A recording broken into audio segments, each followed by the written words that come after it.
Atos capítulo 8, do versículo 26 ao versículo 40, diz assim a palavra do Senhor. Um anjo do Senhor falou a Filipe dizendo: dispõe-te e vai para o lado do sul, no caminho que desce de Jerusalém a Gaza. Esse nome aqui o pessoal está ouvindo todo dia, né? De Jerusalém para Gaza. Este se acha deserto. Ele se levantou e foi. Eis que um etíope, eunuco, alto oficial de Candace, rainha dos etíopes, o qual era superintendente de todo o seu tesouro que viera adorar em Jerusalém, estava de volta e assentado no seu carro, vinha lendo o profeta Isaías. Então disse o Espírito a Filipe: aproxima-te, desce desse carro e acompanha-o. Correndo Filipe, ouviu ler o profeta Isaías e perguntou: compreendes o que vens lendo? Ele respondeu: como poderei entender se alguém não me explicar? E convidou Filipe a subir e a sentar-se junto a ele. Ora, a passagem da escritura que estava lendo era esta: foi levado como ovelha ao matadouro, e como cordeiro mudo perante seu tosqueador, assim ele não abriu a boca. Na sua humilhação lhe negaram justiça. Quem lhes poderá descrever a geração? Porque da terra a sua vida é tirada. Então o eunuco disse a Filipe: peço-te que me expliques a quem se refere o profeta. Fala de si mesmo ou de algum outro? Então Filipe explicou, e começando por esta passagem da escritura, anunciou-lhe a Jesus. Seguindo eles caminho fora, chegando a certo lugar onde havia água, disse o eunuco: eis aqui água, que impede que eu seja batizado? Filipe respondeu: é lícito, se crês de todo o coração. E respondendo ele disse: creio que Jesus Cristo é o Filho de Deus. Então mandou parar o carro, ambos desceram a água, e Filipe batizou o eunuco. Quando saíram da água, o Espírito do Senhor arrebatou a Filipe, não o vendo mais o eunuco, e este foi seguindo o seu caminho cheio de júbilo. Mas Filipe veio achar-se em Azoto, e passando além, evangelizava todas as cidades, até chegar a Cesareia. Vamos orar mais uma vez? Senhor, pedimos que o Senhor fale ao nosso coração, e que o Senhor nos instrua para o nosso crescimento. É o que nós te pedimos, em nome de Jesus. Amém. Só para nós lembrarmos um pouco daquilo que nós já vimos no livro de Atos, até aqui, nas exposições que nós já tivemos. Na exposição passada, nós vimos que o evento da morte de Estevão, né? Aquele diácono que foi eleito na igreja primitiva, juntamente com Filipe e mais 5, o evento da sua morte desencadeou uma perseguição aos cristãos em Jerusalém. Lembrando que até este momento a igreja em Jerusalém estava crescendo, estava se fortalecendo, a igreja em Jerusalém estava expandindo.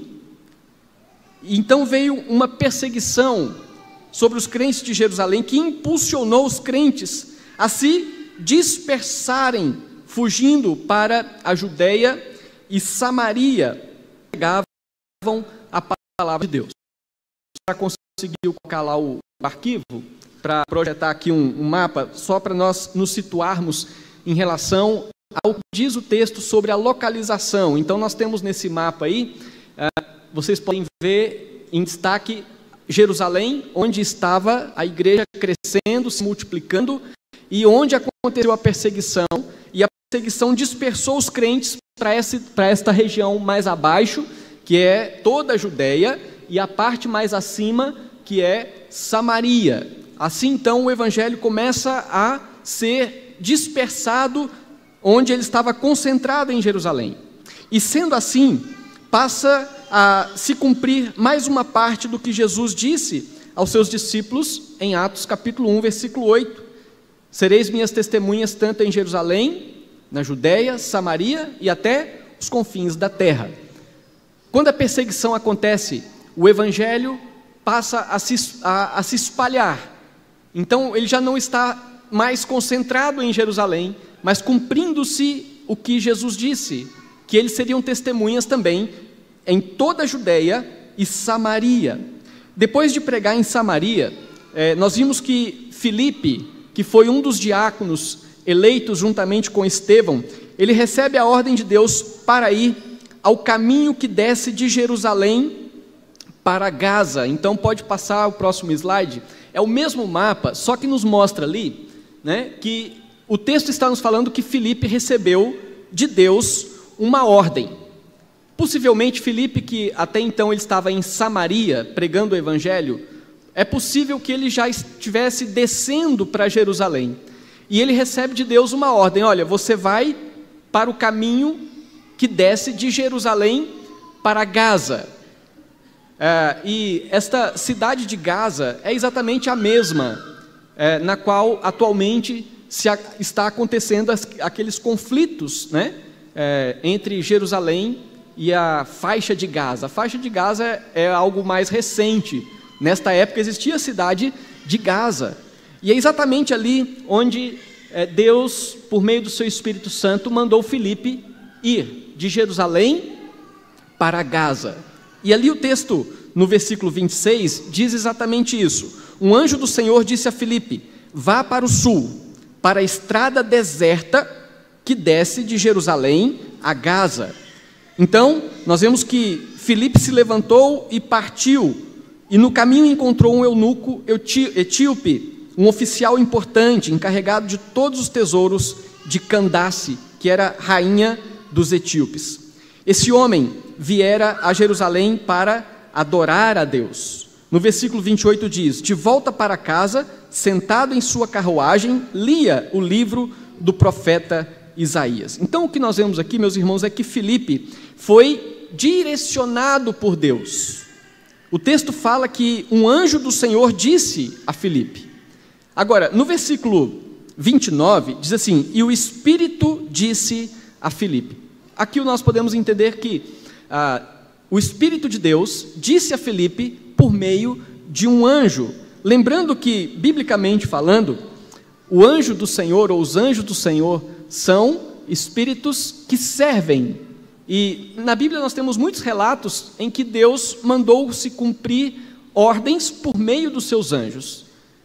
E aqui nós temos um caso desses. Filipe foi, então, avisado por um anjo da vontade de Deus, do propósito do Espírito Santo de Deus, para que ele fosse até a esta estrada de Jerusalém para Gaza.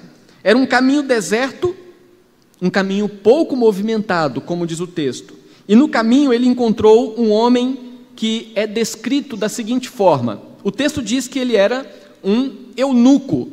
Eunuco era um homem, não eram todos que tinham essa condição, mas uma das definições de eunuco é que ele era um homem castrado, que cuidava das mulheres do rei, das mulheres do príncipe, né? Então, quando a gente lê na Bíblia a palavra eunuco, em muitos aspectos está se referindo a um homem nesta condição.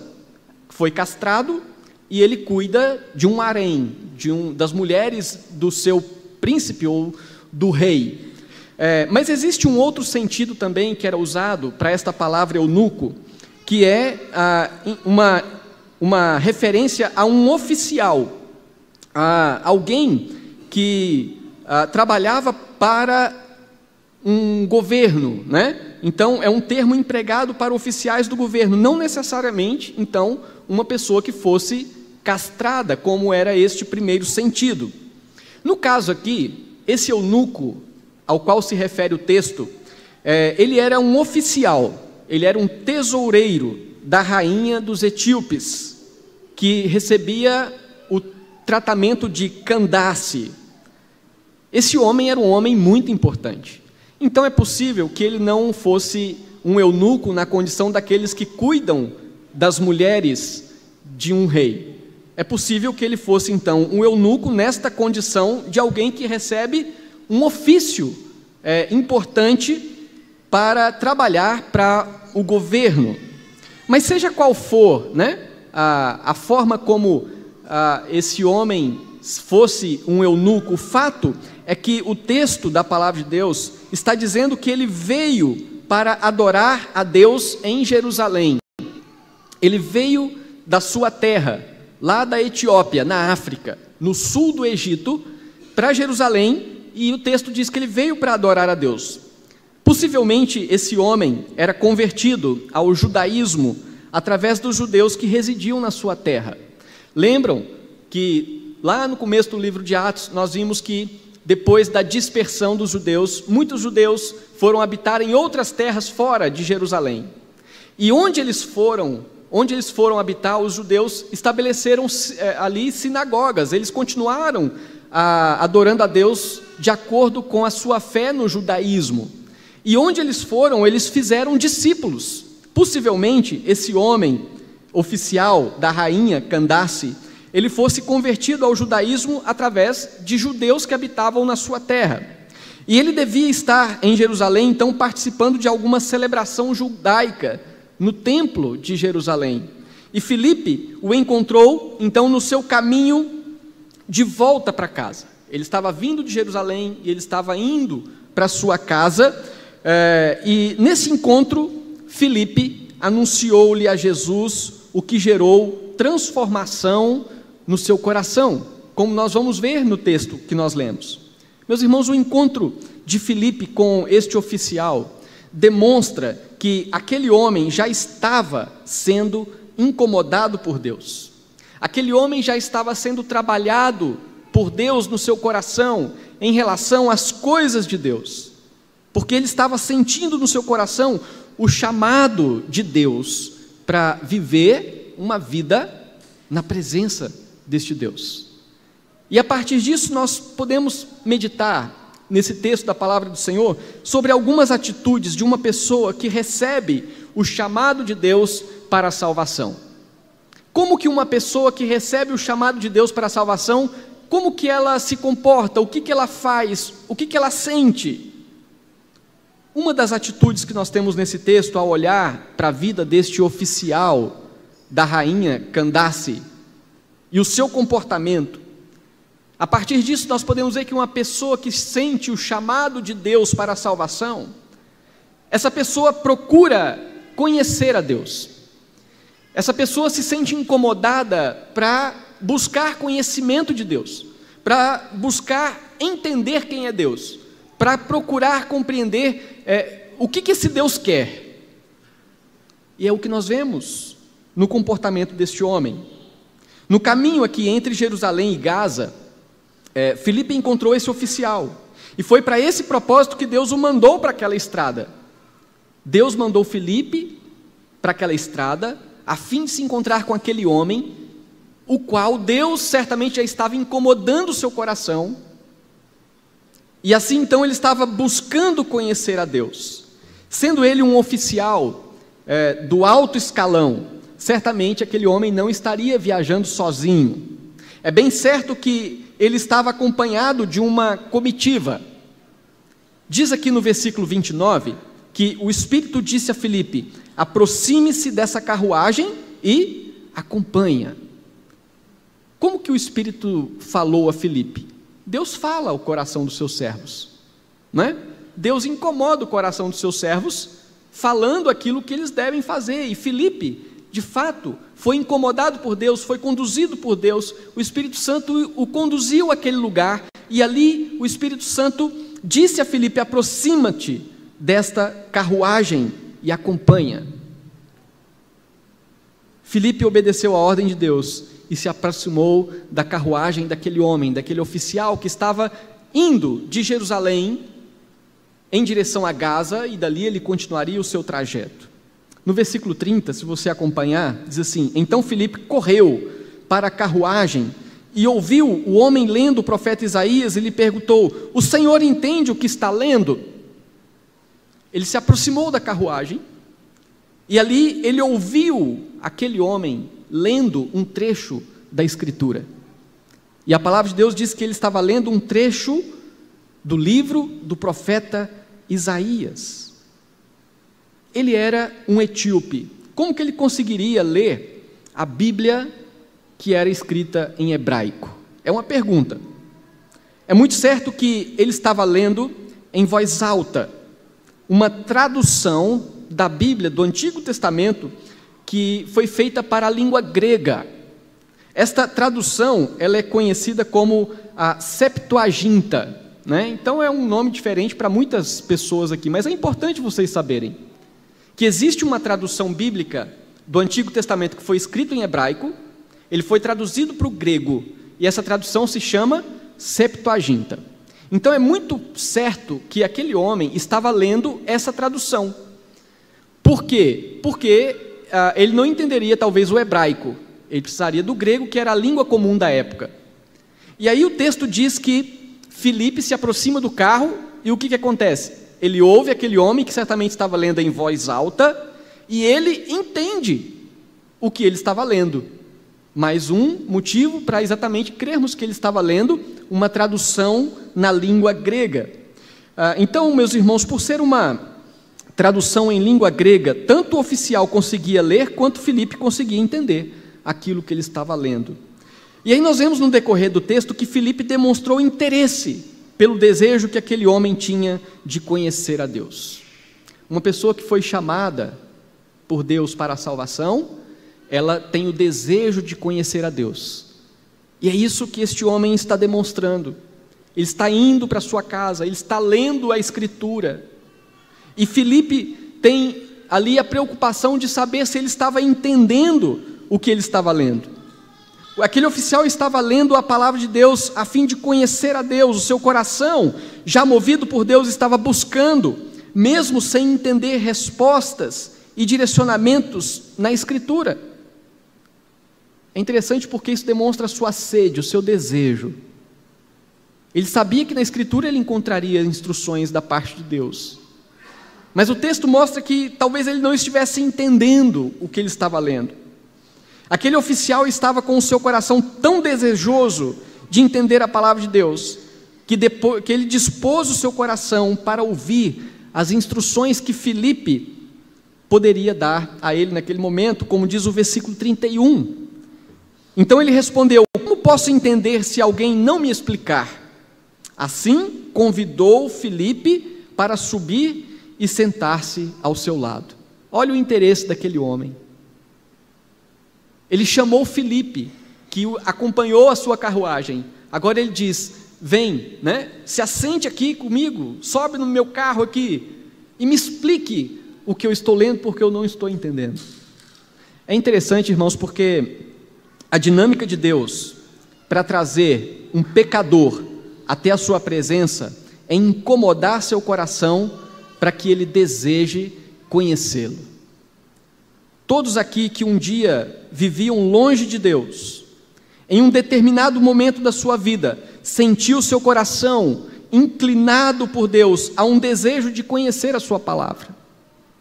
Certamente você deve se lembrar do tempo que você vivia longe de Deus, sem se importar com as coisas de Deus, mas em um determinado momento seu coração começou a ser incomodado, seu coração começou a ser impactado com o que a palavra de Deus diz, e aí Deus começou a inclinar o seu desejo para aquilo que a palavra de Deus ensina. É isso que aconteceu com aquele oficial.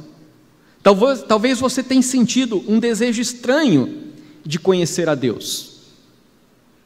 Talvez você nunca deu muita atenção à palavra de Deus, mas ultimamente seu coração tem desejado entender a vontade de Deus para a sua vida.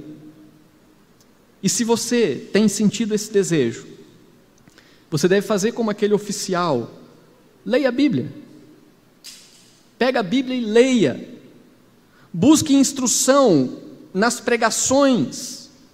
Busque instrução nos estudos bíblicos da palavra de Deus. Tire suas dúvidas com os pastores, tire suas dúvidas com os presbíteros ou com qualquer outro irmão da igreja que possa te ajudar com alguma dúvida que você esteja tendo em relação à palavra de Deus. Peça alguém para fazer um discipulado com você, como fez a Amanda. Amanda sentiu um desejo no seu coração de conhecer a palavra. Então ela se comprometeu.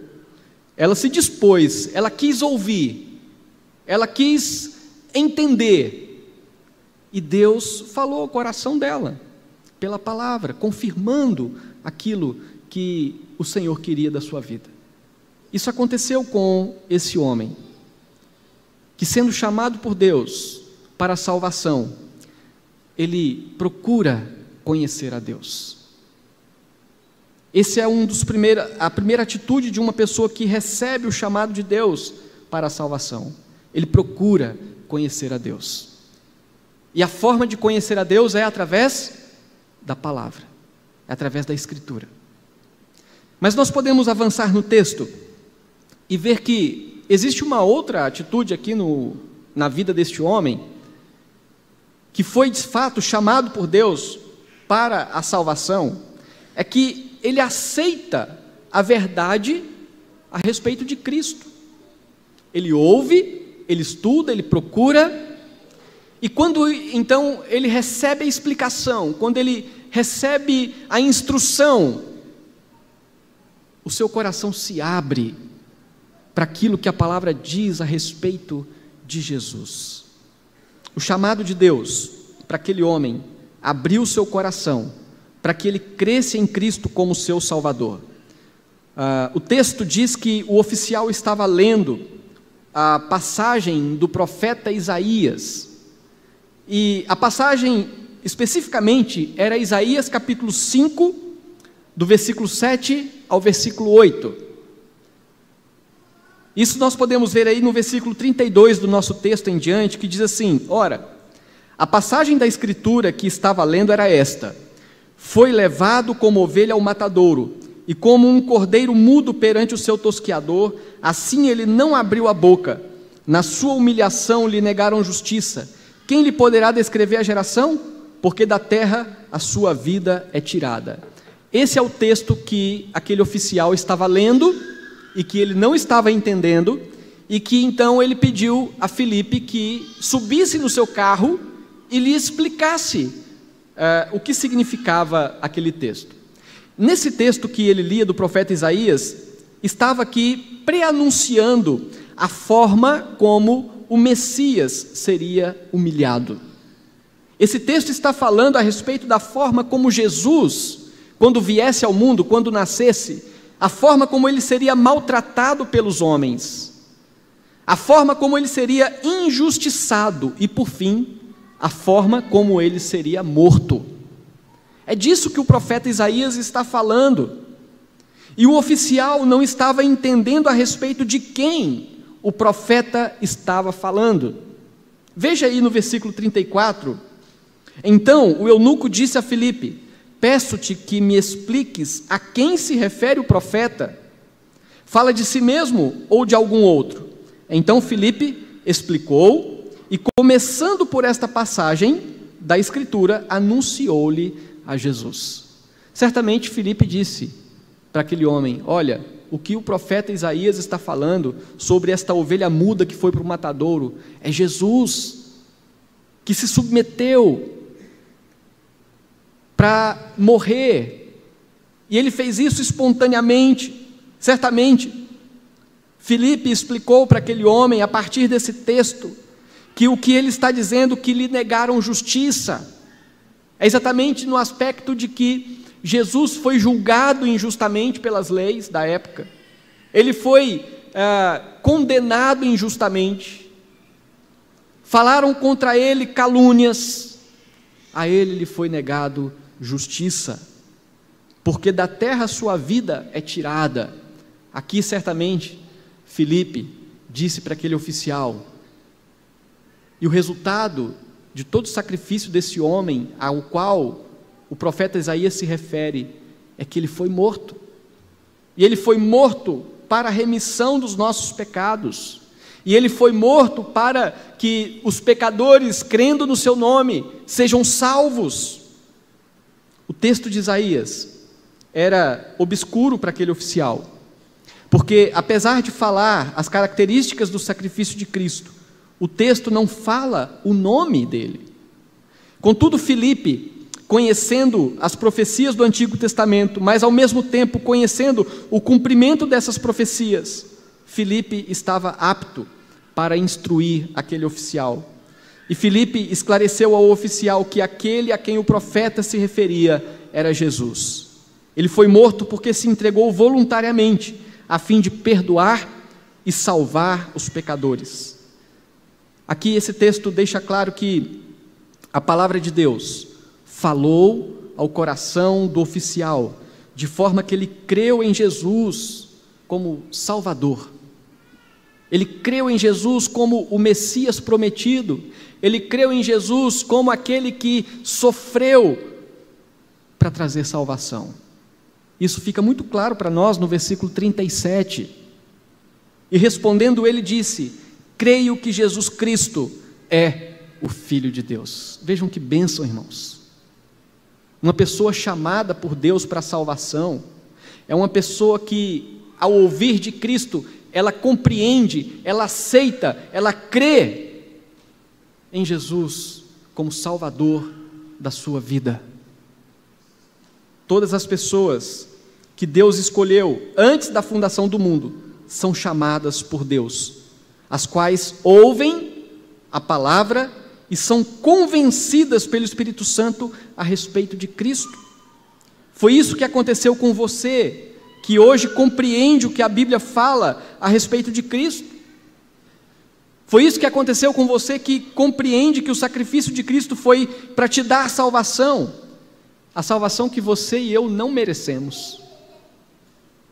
Quando nós cremos em Cristo, o que aconteceu foi que Deus nos deu acesso à sua palavra, foi que Deus nos instruiu, e nós cremos em Jesus, e nós cremos que Ele é o Senhor, e nós cremos que Ele é o Salvador.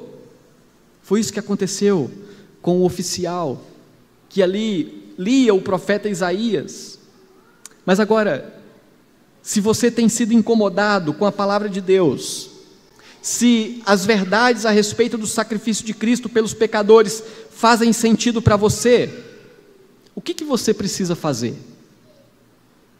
Se quando você lê a palavra de Deus, quando você ouve a respeito do sacrifício de Cristo, o seu coração se sente incomodado com isso, o que você deve fazer? Você deve confessar que você crê que Jesus é o Filho de Deus. Simples. Você deve dizer com a sua boca, e eu vou usar o exemplo da Amanda hoje de novo. Aqui na frente ela confessou: eu creio que Jesus é o Filho de Deus. Isso é uma profissão de fé, de uma pessoa que creu em Jesus, como aquele oficial, que ao ouvir a respeito de Cristo, ele creu, e agora ele confessa: eu creio que Jesus é o Filho de Deus. E é isso que você deve fazer. Se Deus tem falado ao seu coração, se Deus tem te incomodado, se você tem ouvido a respeito de Cristo e o seu coração sente arder com esta mensagem, você precisa confessar que Cristo é o Filho de Deus e que Ele é o Salvador que você precisa. Você deve se arrepender da vida de indiferença quanto a Deus. Você deve se arrepender da vida de rejeição a Deus.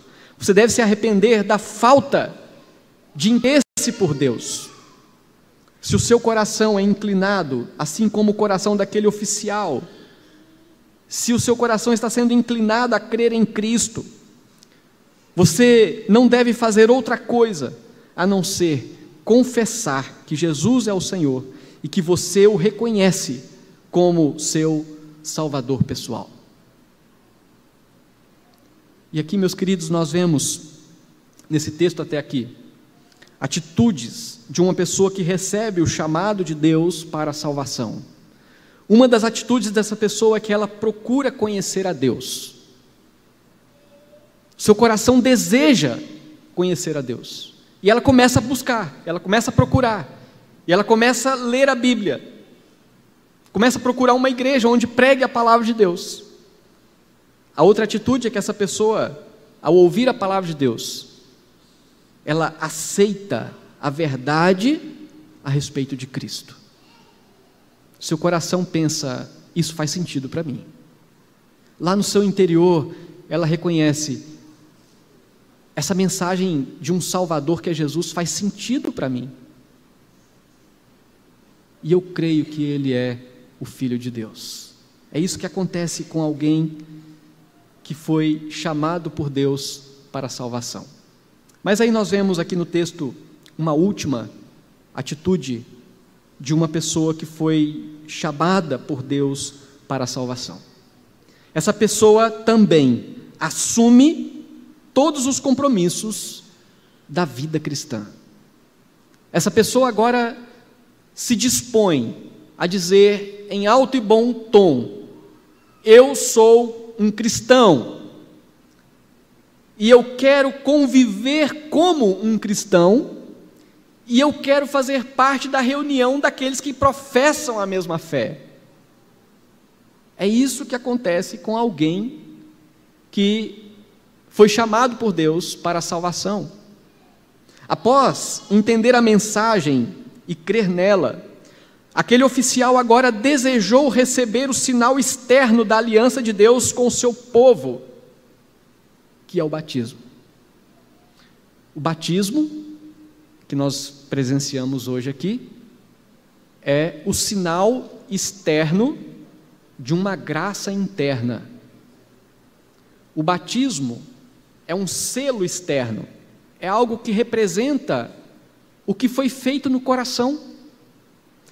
Na verdade, o batismo não tem nenhum poder de salvação. O batismo apenas aponta para aquilo que Deus fez lá no interior da pessoa. Diz o versículo 36, seguindo eles caminho fora, chegando a certo lugar onde havia água, disse o eunuco: eis aqui água, que impede que eu seja batizado? Né? Aquele homem tinha convicção plena de que o seu coração agora pertencia a Cristo.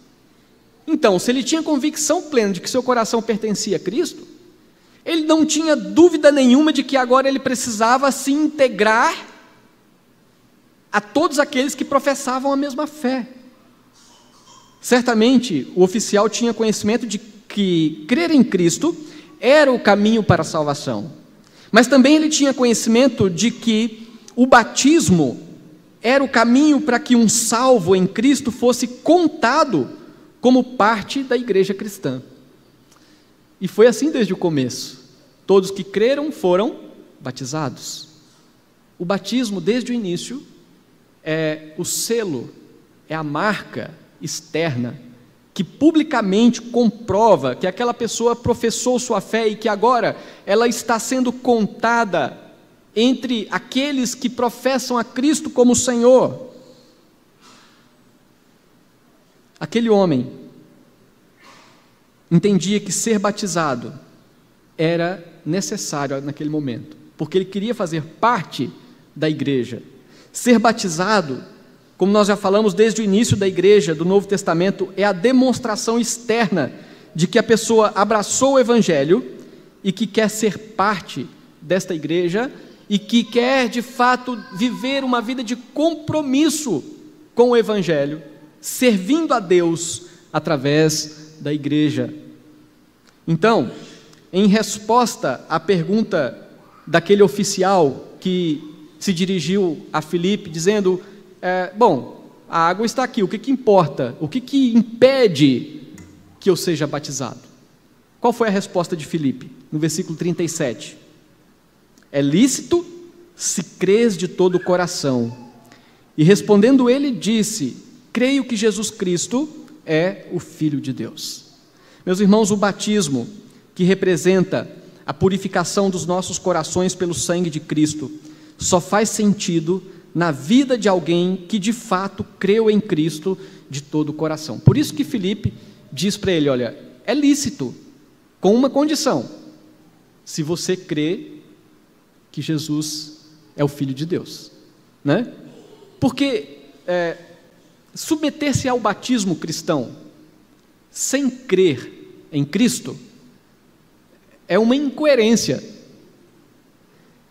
Submeter-se ao batismo sem crer que Cristo morreu na cruz para purificar-nos dos nossos pecados é uma incoerência. E o que Filipe diz aqui é exatamente isso: é lícito você se batizar se você crê.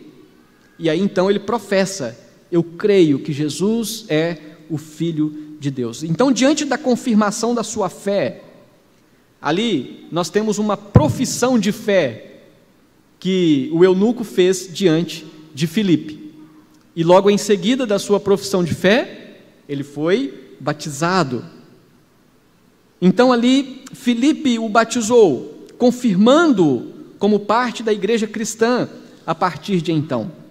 No versículo 38 diz assim: então mandou parar o carro, ambos desceram à água e Filipe batizou o eunuco. Interessante porque o texto não diz qual a quantidade de água, se era um rio, se era uma poça de água, mas nós devemos entender que eles estavam em um caminho deserto. A água era rara naquela região.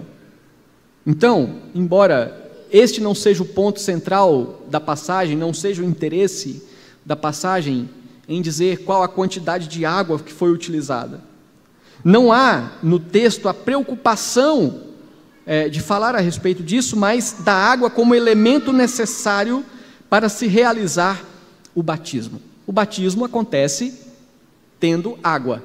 Esse é o elemento necessário para se ter um batismo daquele que professa a sua fé em Cristo. Não pode ser outra coisa, tem que ser água. E era isso que estava acontecendo ali. O oficial disse: aqui tem água, então o que impede que eu seja batizado? E o oficial entendeu que se ele creu em Cristo como seu Salvador, então agora ele precisa ser identificado com todos os demais que também creram neste mesmo Evangelho. E aqui, para nós pensarmos um pouco sobre isso, quando Deus te chamou para a salvação, você foi incomodado não apenas para crer em Cristo, mas também você foi incomodado para assumir sem reservas o seu compromisso com a igreja de Cristo. Um compromisso com Cristo requer necessariamente um compromisso com a igreja de Cristo. Isso é assim desde sempre. Nos nossos dias existe um movimento daqueles que dizem o seguinte: eu posso ser um cristão sem me comprometer com a igreja. Isso é uma grande falácia, isso é uma grande mentira. Isso é uma forma do diabo distanciar as pessoas daquilo que é o lugar onde as pessoas crescem espiritualmente, porque a igreja foi instituída exatamente para que os cristãos tenham um lugar de comunhão e adoração e culto. E aqui o que nós vemos é que quando nós fomos incomodados por Deus, nós fomos incomodados não apenas para crer em Cristo, mas nós fomos incomodados para nos integrarmos ao corpo de Cristo, que é a igreja. Isso fica claro para nós ali no exemplo do oficial. Você assumiu esse compromisso quando se submeteu ao batismo e passou a ser membro desta igreja ou de alguma igreja que professa Cristo. Você fez isso. Ao crer em Cristo e ser batizado, você agora passou a ser identificado como um cristão. Quando você creu em Cristo e foi batizado, você passou a ser identificado publicamente como membro de uma igreja cristã. Esse é o caminho que deve ser trilhado. Esse é o caminho bíblico para todo aquele que creu no Evangelho. Se integre a uma igreja que professe a Deus como único Senhor, como Cristo como único Salvador, e a Bíblia como regra de fé e de prática. É questionável, meus queridos, a fé de uma pessoa que vive adiando a sua submissão visível na igreja de Cristo, através do batismo e da profissão de fé. Uma pessoa que não assume esse compromisso público, possivelmente não está convicta da sua fé em Cristo. Muitas pessoas frequentam, às vezes, a igreja anos e anos, e quando chamadas a professar sua fé, quando chamadas ao batismo, elas dizem: não, vamos deixar mais para frente, agora não. Então, o fato é que uma pessoa que não assume esse compromisso público, através do batismo e da profissão de fé, essa pessoa talvez não esteja convicta da sua fé, da sua salvação em Cristo. Aquele que crê verdadeiramente, não sente dúvidas se deve ou não deve fazer parte da igreja e comprometer-se publicamente com a fé cristã. Aquele que creu em Cristo tem convicção disso. Aquele que creu em Cristo tem convicção de que a sua vida precisa estar inserida na igreja como corpo de Cristo. Há quanto tempo você frequenta a igreja e nunca assumiu o compromisso publicamente, submetendo-se ao batismo? Qual sua dúvida? Ou qual que é a sua reserva? Se esse é o seu caso, por que você é um participante, talvez, mas nunca falou, não, agora eu quero me comprometer, agora eu quero receber o batismo como marca externa da graça interna de Deus, e publicamente eu quero dizer para todos, eu sou de fato um cristão. O oficial aqui ouviu, ele creu, e não teve dúvida nem reserva, ele desejou ser batizado e passar a fazer parte da igreja cristã.